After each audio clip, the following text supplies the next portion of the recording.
And I just want to share with you that sometimes when we talk about the heroes of our faith, we kind of make them too perfect. Do you know what I mean? We paint these pictures of these awesome men of faith who served as prophets and kings and patriarchs, and we kind of accentuate their strengths and their good qualities, and we kind of gloss over their faults and flaws and failings. Now, I think it's important for us to recognize that God always has a problem with us because he has this material to work with, you and I, and Noah, Abraham, Isaac, Jacob, David, Moses. He has us to work with. I should think that would be a little bit discouraging. Do you know what I mean? Because we are full of flaws. We're always turning in the wrong direction. We make the wrong decisions, and God just kind of has to shake his head. He says, this is what I got to work with. So somehow I'm going to find a way to make this work. We as human beings have a really hard time letting God be in control. I think that's a fair statement, don't you? We always think we have a better plan than God. And we spend our entire lives from the time that we're born until the time that we die trying to learn how to trust God, that he has a plan. Now, in theory, we recognize intellectually that God has a great plan. But we want to tweak it. We want to improve on it. Sometimes we think, God, you don't have this right. This is the way that we should go. And we spend our entire lives learning to trust God. And when we finally give in, when we finally say, Lord, your way is best, that's when God can do awesome things. Do you agree? Because once he can do that, he can take these flawed vessels, and he can turn the world upside down. So my preaching portion for today is taken from Genesis 27, verses 1 through 41. And I'll read selected verses.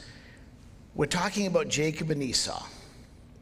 Now, last week we learned that God revealed to Rebekah that Jacob was to be the one who was going to receive the birthright, who was going to receive the blessing, who was going to become the patriarch when Isaac died. Remember how she had this struggle in her womb? These two boys were fighting even before they were born. Now, my brother is 3 years younger than I am, and my parents promised me if I was a good boy that they would bring me home a baby sister. And they brought my brother home instead. So being 3 years older, there was a point in time when Mom was out in the kitchen and I was in the bedroom with my baby brother, and we were on the bed, and I just kept bouncing and bouncing and bouncing, and he got closer and closer and closer, and finally, bam, he starts to cry, and Mother comes running in. I bounced him right off the bed. I know a little bit about strife between two brothers. We are very, very close now. But back then, we had some interesting experiences. But Jacob and Esau took it to a whole new level. They started in the womb. They were struggling and fighting. And when Rebekah inquired of the Lord, what's going on? The Lord revealed to her that Jacob, the younger one, by a few minutes, okay? He was the one that was supposed to inherit the birthright and the blessing instead of his older brother, Esau. And she took that to heart. Now, there's a picture in this Bible story of the two brothers. I don't know if I can find it real quickly here. But it shows a picture of these two brothers. Yes, right here. I don't know if you can see it, but there's a picture of Esau. He's got a bow and arrow, and Jacob is lying on the ground and he's playing with sheep. Jacob tended to be the quiet one at home, and Esau loved to be out in the field. Isaac was enamored with Esau, and Rebekah loved Jacob. Right from the very beginning, we have favoritism. What happens in a family when there's favoritism, one child over another? Is that a good thing? That just sets things up for all kinds of problems. Esau was a man's man in the old vernacular. Isaac loved him because he was everything that a man should be. He went out into the field. He would hunt and fish and trap and all the rest. Well, I don't know if trapped or not, but the point was that he was just a man's man, and Isaac loved that. And Jacob was a quiet person, an awful lot going on, lots of wheels spinning inside that head of his. He liked to be with the sheep, and he liked to be with his mother, and so he would basically be called a mama's boy. So here we have this divergence: Isaac and Esau, Rebekah and Jacob. The Hebrew word for the name of Jacob, remember from last week? It was a heel, to grasp the heel. As Esau was born, Jacob's hand was on his heel. Oh, no, I'm supposed to come out first. I'm the one that's supposed to be in charge right from the beginning. We have a name, we have a definition for heel in the English language. If I were to call you a heel, what would that mean? Is that a good thing? No, a heel is a despicable person. A heel is someone who is disreputable, conniving, and it fitted Jacob perfectly because that's exactly what he was like. He would get things through devious means. He would accomplish what he wanted to accomplish by treachery, by trickery. Someone not to be trusted. I'm wondering if this is one of the reasons why Esau did not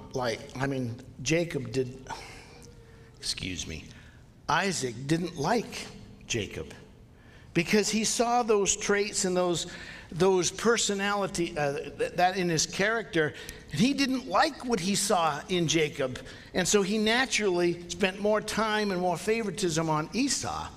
He didn't like him. Who wants to be around someone who's deceptive, who gets things by hook or by crook?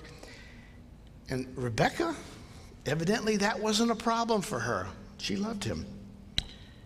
Could Jacob's devious nature have influenced Isaac's stubborn resistance to God's plan that Jacob would become the patriarch and follow on after him? Genesis chapter 27, verses 1 through 4, tells the story of what happens when the blessing was supposed to be given out. Here's what it says. When Isaac was old and his eyes were so weak that he could no longer see, he called for Esau, his older son, and said to him, "My son." "Here I am," he answered. Isaac said, "I am now an old man and don't know the day of my death. Now then, get your equipment, your quiver and bow, and go out to the open country to hunt some wild game for me. Prepare me the kind of tasty food that I like, and bring it to me to eat, so that I may give you my blessing before I die." Isaac was determined that Jacob was not going to get the blessing. And so he sends Esau out to hunt for his meal and to prepare it in such a way, and he's going to give the blessing. Now, there's two parts that are given in an inheritance. One is the birthright. And we learned last week that with these two boys, 2/3 of the possessions would be inherited by the one who received the birthright. That's the financial. And then the second part is the blessing, which means that person would be the patriarch. That person would be the one who transitioned between God and man and shared God's message to the family, to the tribe, to the people. And so this is the second part. Remember, Jacob already had the birthright. And how did he come by that? Esau comes out from the field, and he's famished. And Jacob is there stirring the pot, some red stew. I don't know if it just smelled good or whatever. It doesn't sound like a fantastic meal that you would swap all of your possessions, all of your inheritance for. But Esau did in that rash moment. He traded his inheritance for a pot of red stew. And really it was blackmail. Jacob was good at this sort of thing. He was good at this sort of thing. So all that Isaac could give to Esau at that time was the blessing, because Jacob already had the birthright. So let's go on. Isaac was intent that Jacob was not going to get the blessing. He was not going to have him be the one that spoke for God. And so he sends him out. He sends him out on his quest, and the story continues. Rebekah is listening, Jacob's mother. He's listening to this exchange between Isaac and Esau. She says, "This will not do. I'm not going to allow Esau to get the blessing. That's for Jacob to receive. That's what God said." But instead of depending on God to make all of this happen, Rebekah decides that she is going to make it happen her way. And it's really a kind of a strange story, don't you think? Genesis 27, verses 8 to 10, Rebekah says to her son Jacob, "Now, my son, listen carefully and do what I tell you. Go out to the flock and bring me 2 choice young goats, so I can prepare some tasty food for your father, just the way he likes it. Then take it to your father to eat, so that he may give you his blessing before he dies." All right. Jacob is kind of not really on board at first. When you stop and think about this, he's going to go in and pretend to be Esau. That's going to be a tall order.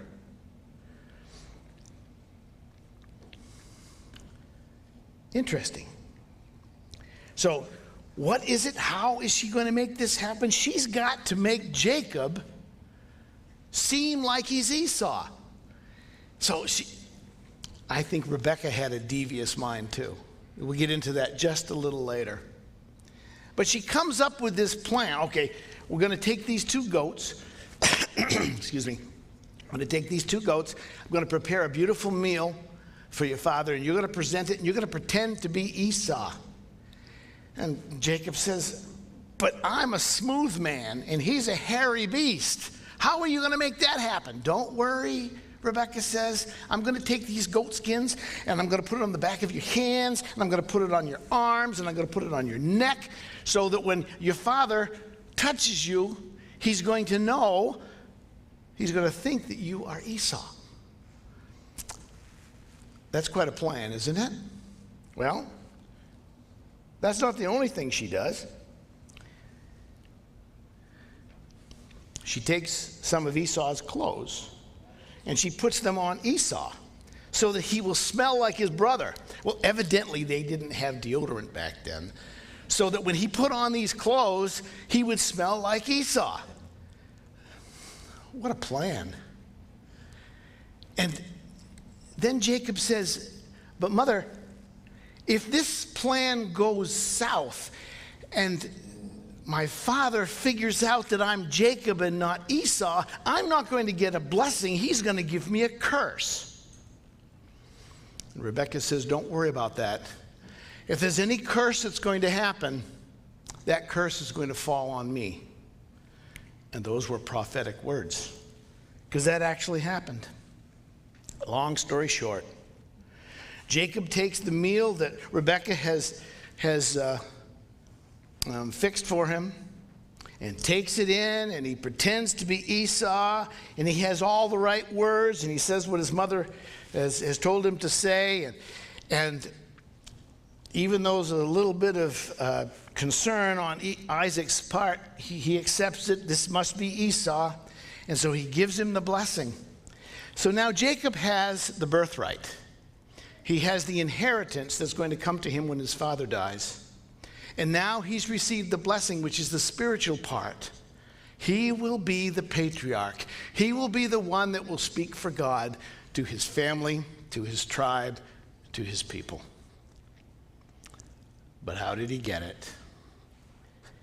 He got it by cheating. He got it through deception. He got it by manipulation, by grasping onto the heel of Esau and taking from Esau what Isaac purposed to give to him. I've thought about this a lot. This is a bad story, isn't it? This is not something that you would want to share with your relatives. Let me tell you a story about your grandfather. Let me tell you a story about our history. That's the kind of thing that you really don't want to share with everybody. Those parts of your history that are less than sterling in quality. What's amazing to me is that when Esau comes in from the field and, Father, I've made your meal and take and eat and give me your blessing. And Isaac realizes that he's been tricked. He realizes that he's been had. Who is this? Well, I'm Esau. I'm your firstborn son. Father, give me the blessing. Yes, but someone came in before you and said that they were Esau, and they gave me this food, and I ate it, and I blessed them. And this is what it says in Genesis 27, verse 33. Isaac trembled violently and said, "Who was it then that hunted game and brought it to me? I ate it just before you came, and I blessed him, and indeed he will be blessed." I think that's an important verse. Because what that says is Isaac recognized that by hook or by crook or whatever, God's purpose had been fulfilled, and Jacob had received the blessing as God had promised to Rebekah way back when these two boys were first born. He didn't reverse it. He didn't reverse it. He acknowledged that's what should have happened, and I should have been on board with it. And so Esau walks out. Jacob receives the blessing, and the story goes on. Jacob got the blessing, but at what cost? At what cost? As Esau left his father's tent, he vowed that as soon as his father died, he would kill his brother, and he would take by force what his brother had deceived him out of. First, his inheritance, and secondly, his blessing. As a result, Rebekah sent Jacob away to her brother Laban, which that's another story down the road. We find out that Rebekah's brother was about as devious, if not more so, than Jacob himself. But she sends him away. He flees to Laban to save his life. And the curse that Rebekah called upon herself, remember that? She said, "Let the curse fall on me, not on you." And that's exactly what happened, because Rebekah never saw her favorite son again. Rebekah died before Jacob came back, so she never saw him again. It's quite a price to pay. Now, it would be nice to say that the story changes from here, that Jacob learns his lesson, that he starts living right and so forth, but that's not true. From this point on, as you go through the story of Jacob, you realize that he just gets worse and worse and worse and worse. With experience comes craftiness, so his deceptions became greater. His ability to deceive became greater. And, there's all kinds of stories, and that's for someone else to tell in the next installment of Jacob's story. But Jacob's a mess. And he's going down this path It's not a good path. I want to share with you a little passage from Exodus 20, verse 5. It's right in the middle of the second commandment. And God is speaking to the children of Israel, and he says, I will punish the children for the sins of the parents to the third and fourth generation. You've heard that, right? Ever wonder what that means? It's the law. There are two laws that determine our characters and our behavior. First is the law of genetics. What we inherit from our families, what we inherit from those who came before us. You've heard of individuals who are susceptible to become alcoholics. That's because it's passed down from their families, from their ancestors. If great-grandpa was an alcoholic and grandpa was an alcoholic and daddy was an alcoholic, guess what? You're going to be an alcoholic. That's the laws of genetics, what's passed down. And if there are certain traits in our genetics that are passed down, that's going to affect our behavior. The second law is the law of environment, nature and nurture. Our environment, how we are raised, builds on what we inherit and creates a certain type of character and speaks to our behaviors. And unfortunately, Jacob received all of that. Why do I say that? Jacob built on the flaws that he inherited and how he was raised. It's just that Jacob took it to a new level, or descended to a new level, as we should say. Remember Abraham? He goes into Egypt during a famine, and he lies to the king, to Pharaoh, the king of Egypt, and he says, Sarah's not my wife, she's my sister. Because he was afraid that the king would look at his beautiful wife and say, I want her, and kill Abraham and take her for his wife. And then this beautiful lady, Sarah, who God gave to Abraham, because the promised son didn't come soon enough, she came up with a plan of her own so that her handmaid would give Abraham a child instead of waiting for the child of the promise. Did you know that Isaac repeated his father's failure? When he sojourned through King Abimelech's kingdom, the same thing happened.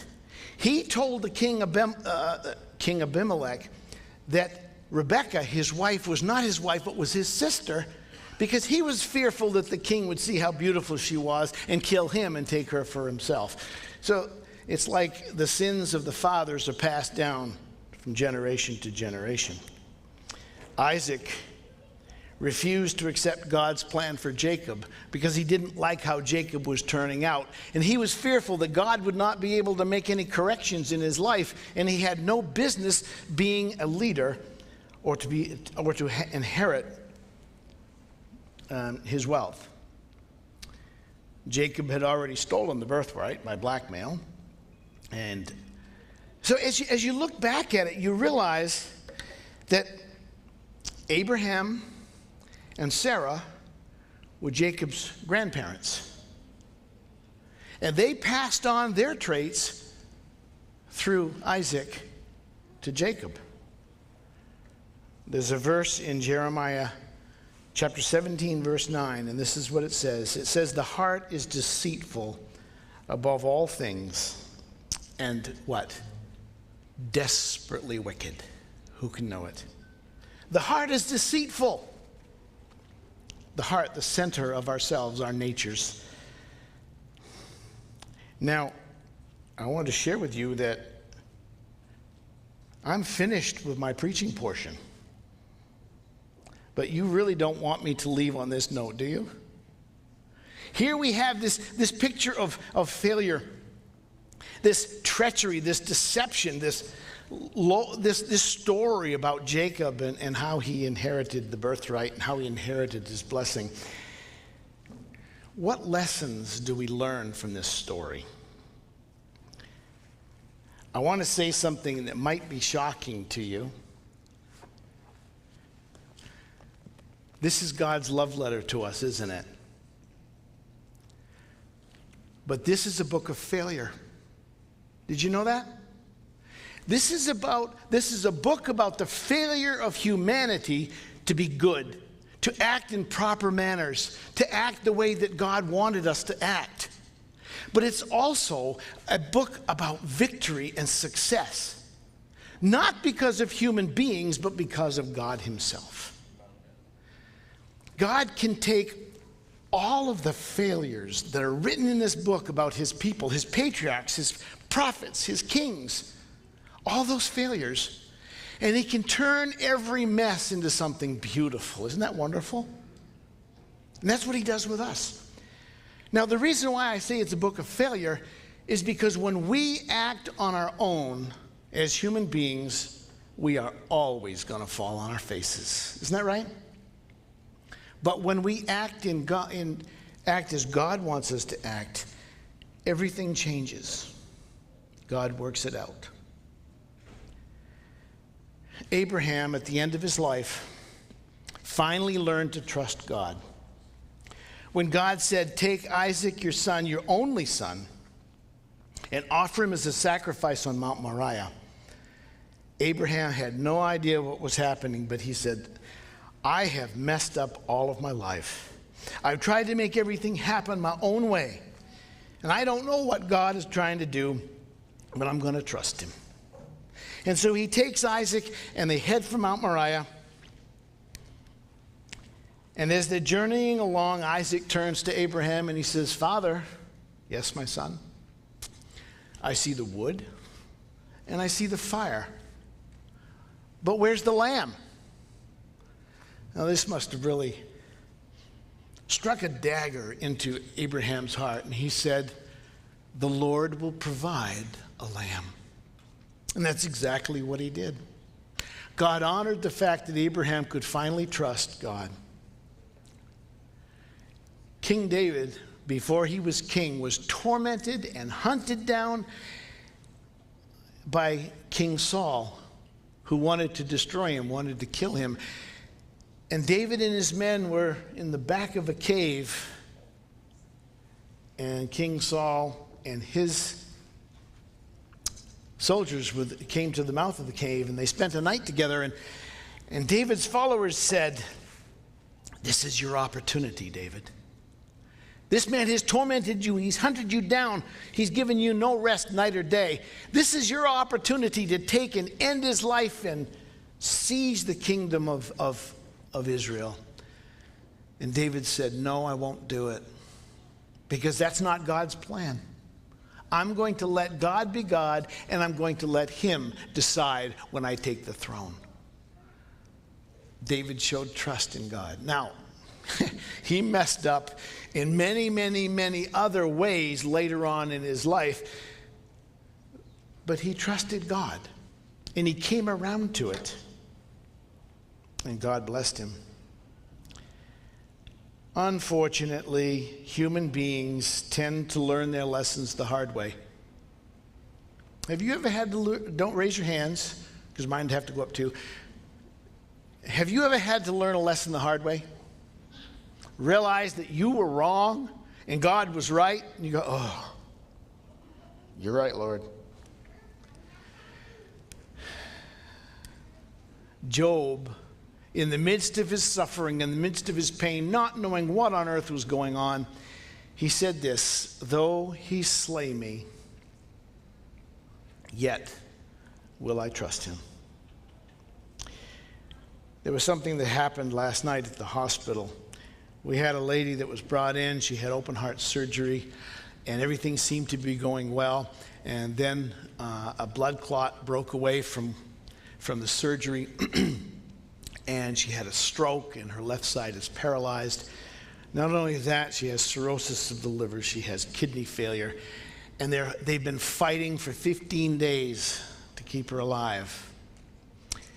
And her prognosis is not very good.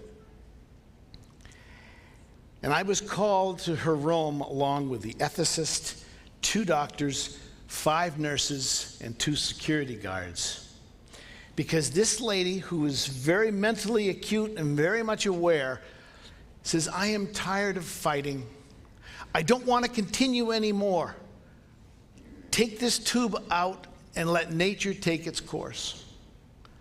There's a point in time where natural death occurs in spite of how much modern medicine can do.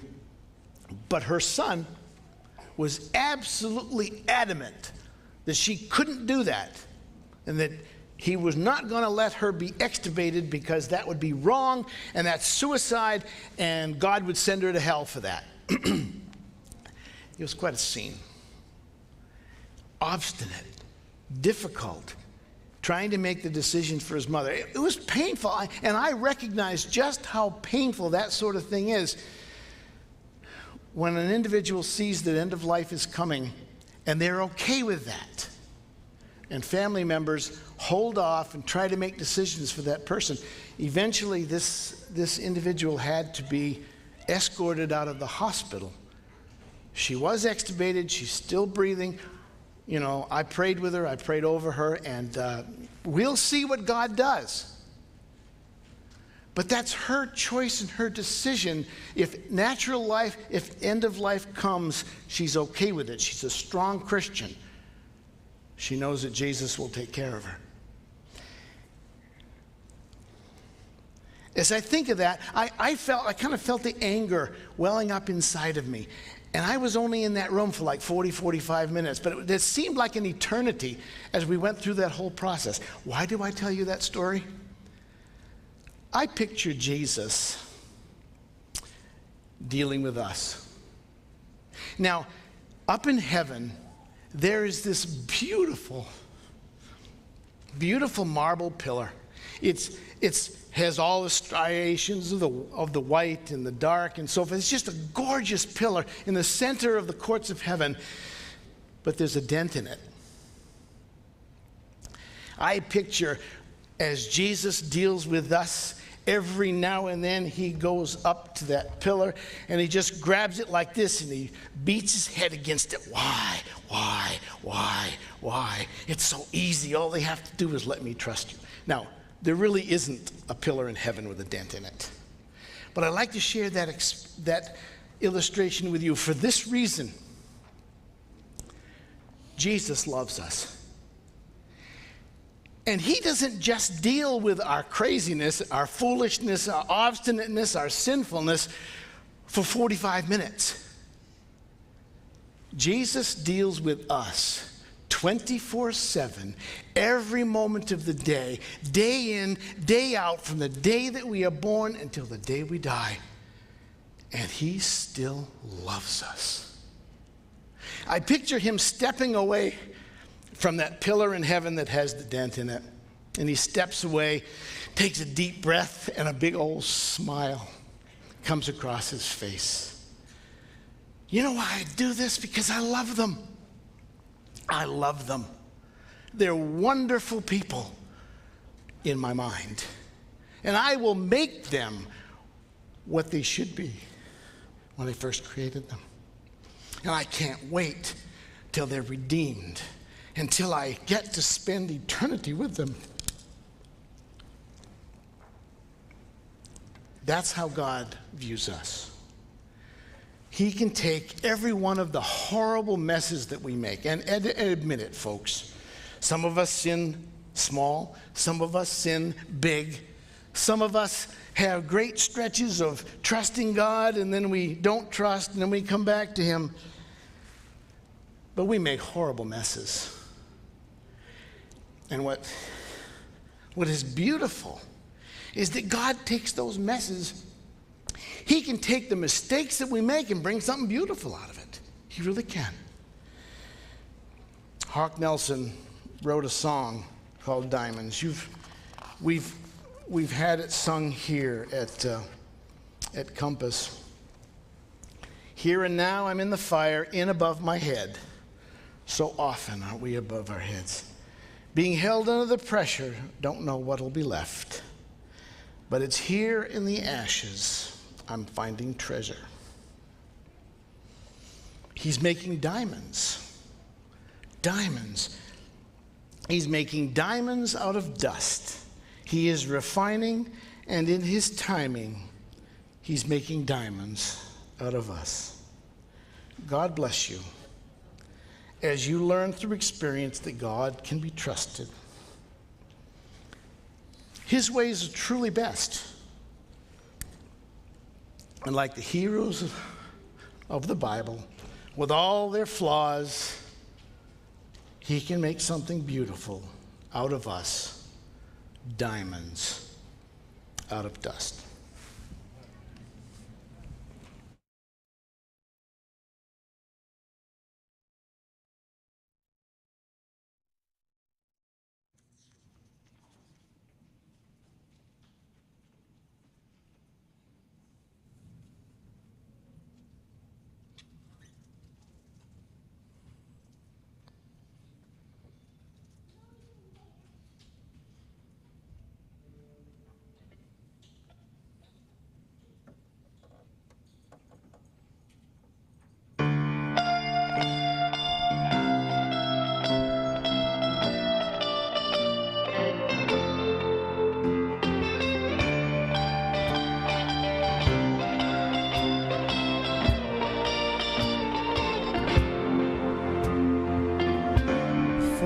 I spoke a word, you were singing over me.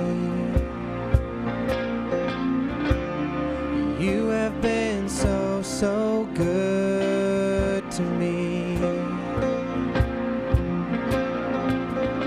Before I took a breath, you breathed your life in me.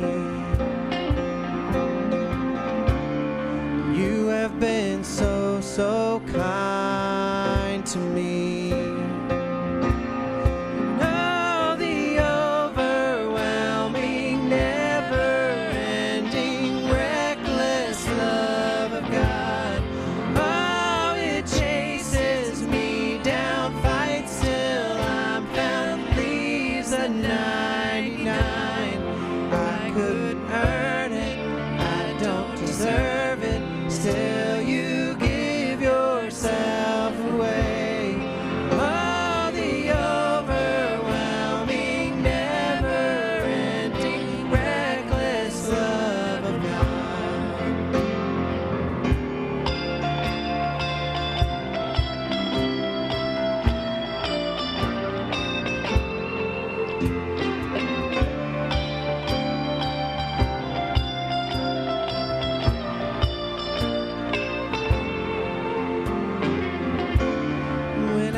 your foe, still your love fought for me.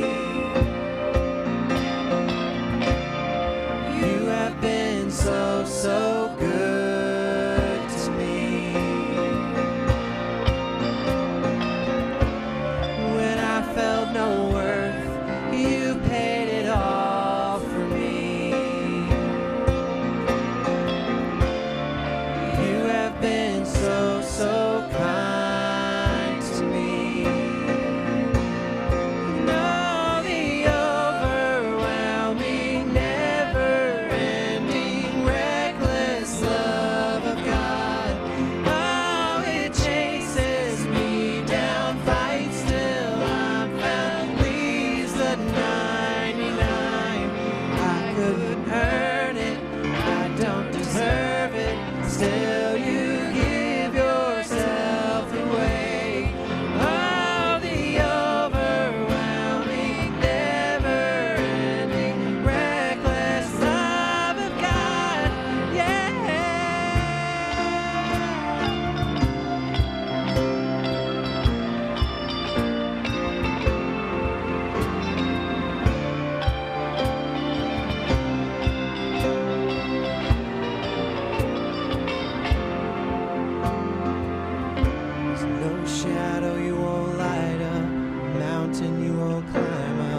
Father in heaven, take us where we are